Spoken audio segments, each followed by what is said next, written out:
皆さんこんにちは。リトルビーガーデンのみーこです。八分咲きだった河津桜も満開になり、この桜が咲くのを楽しみにしていた方々がお散歩がてらお花見しに来ています。今週末は我が家もご近所さんと一緒にお花見をする予定です。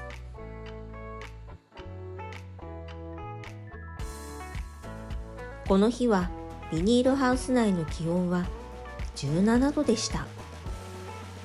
ドドランタリスの小株が増えた気がしますが、寒い中頑張ったこの多肉たちにそろそろ液肥をあげようと思っているところです。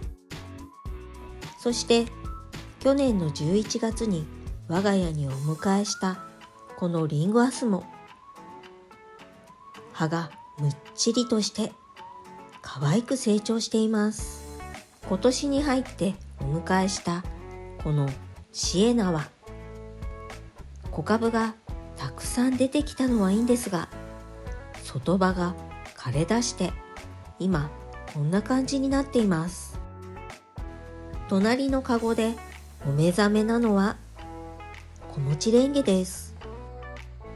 そして今回皆さんに見ていただきたかったのがこの黒胞子です。近づいてよく見てみると、なんと黒胞子に花芽がついていました。皆さんは黒胞子の花を見たことがありますか？私も長年黒胞子を育ててきましたが、黒胞子にこんな風に花芽がついているのを初めて見ました。根元を見てみるとこんな感じで花芽がぐーんと伸びています。今からこの黒胞子の花が咲くのがとても楽しみです。これからどのように咲くのか追って動画を更新していくので、チャンネル登録がまだの方はこの機会にぜひチャンネル登録をよろしくお願いします。そして去年念願だったこのアドニスを谷友さんにいただき、根が出てきたところで土に植え替えて、今ちょうどこのコロンと丸くなっている葉も広がって、また違う表情を見せてくれています。このアドニスも初めはどのような土がいいかわからず、とりあえずこの鹿沼土の混ざった土に植えていますが、もう少し水持ちのいい土に植え替えても良さそうですね。そして隣にあるブルーリボンは黄緑色で葉先が黄色く紅葉していて、思わず目がいってしまいました。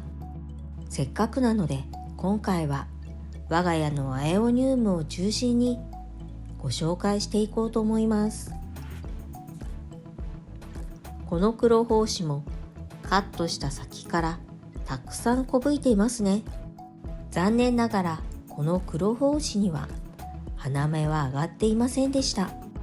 このドドランタリスは一度成長点がダメになりましたが、そこからまた復活して今この姿になっています。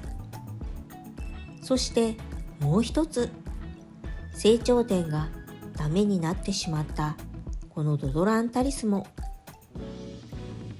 復活してきていました。多肉植物を育てるときには場所をある程度分散させて各トレイに置いておくと、被害があった時に全滅しなくて済みます。なのでこのドドランタリスもあちこちのトレイに置いてあるので探すのが大変です。ここにも一つドドランタリスがありました。多肉の黄色い花が咲いていたので、元をたどっていくと、ミモサ×コロラータでした。手前のこの多肉はレインドロップスです。今が一番可愛い時期ですね。去年株分けしたこの多肉を覚えていますか？去年の11月にリングアスと一緒にお迎えしたクリスペートビューティーです。今のところ株分けした苗も順調に成長しているようです。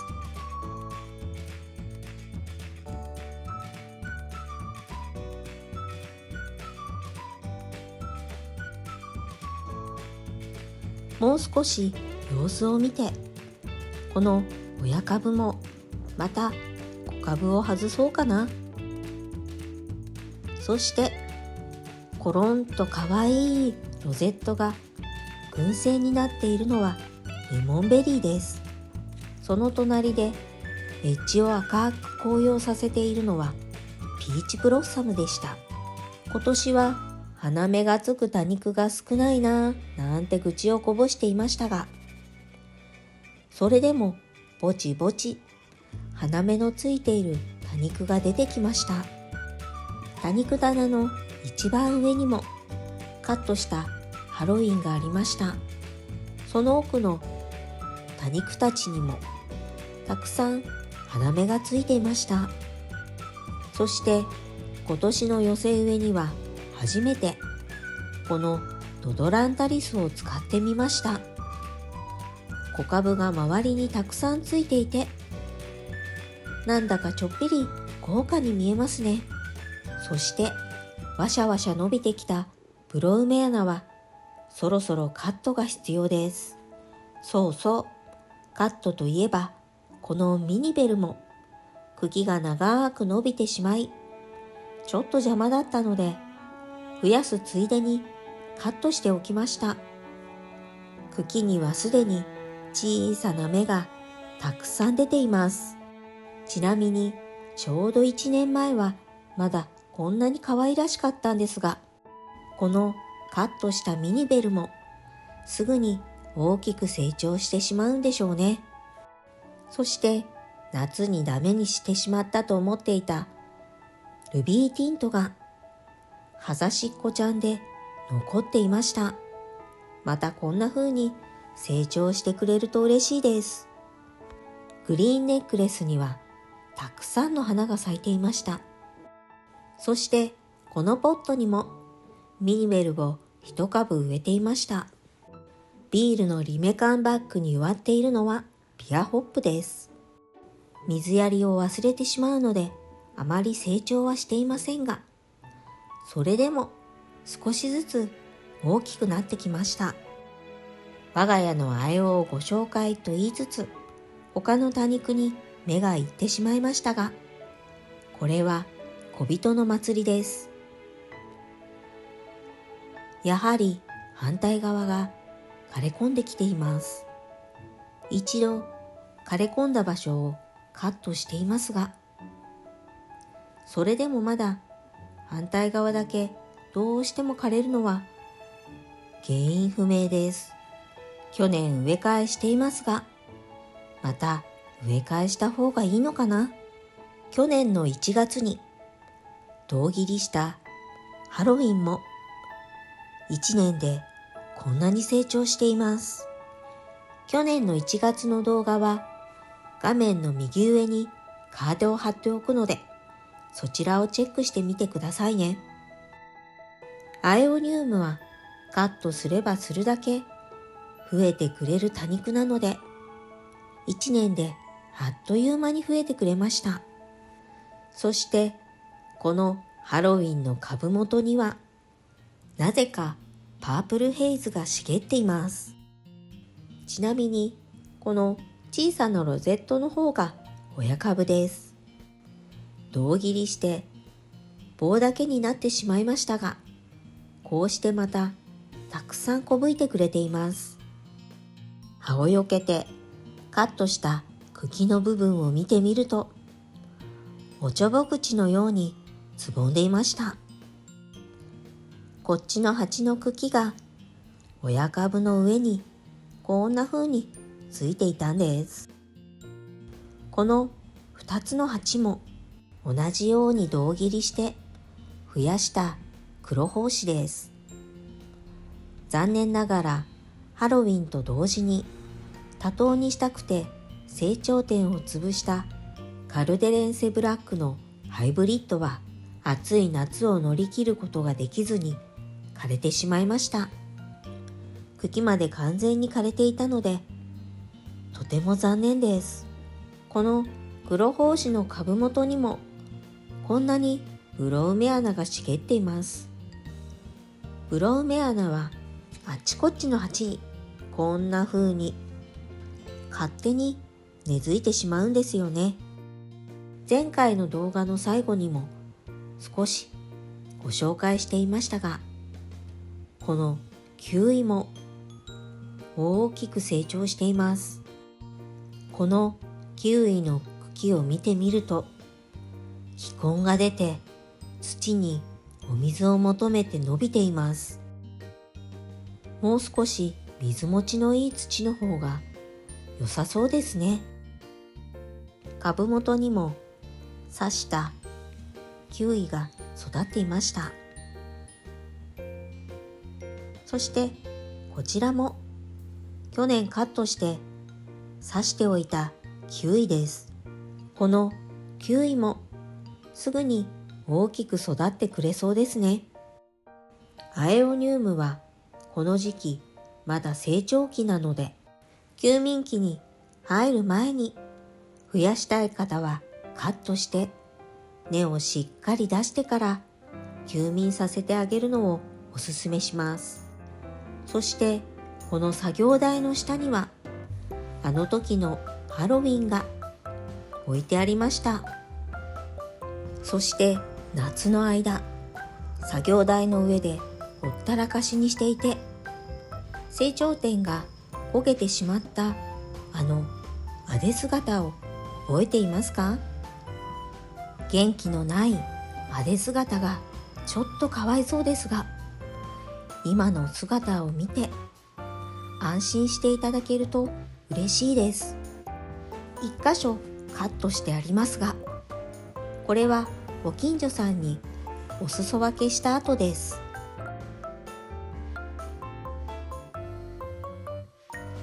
新しい芽もたくさん出てきているので、今年の夏は忘れずに日陰に避難させてあげようと思っています。そして最後はこのサンバーストの石化です。これは石化になっているものを購入しました。サンバーストの石化はこの枯れ葉を取る作業が大変なんです。そしてこれは1月に購入したリトルミッシーです。植え替えしてしっかり根付いているみたいですね。中から何やら違う葉っぱが生えてきていますが、これは雑草かな？とりあえずちょっと邪魔なので、上に吊るしてあるハンギングの上に乗せておくことにします。このティンカーベルも大きくなりましたね。そしてこのピーチプリで鉢の取っ手が取れてしまっています。このピーチプリデは去年の9月にカットしてブーケ風の寄せ植えを作ったピーチプリデです。肉厚でムッチムチの葉になりました。ちなみに9月にカットした時にはまだこんなに葉がペナペナしていました。そしてこのピーチプリデを中心にカットして寄せ植えを作っていたんですが、このピーチプリデもまた子がたくさん出ていました。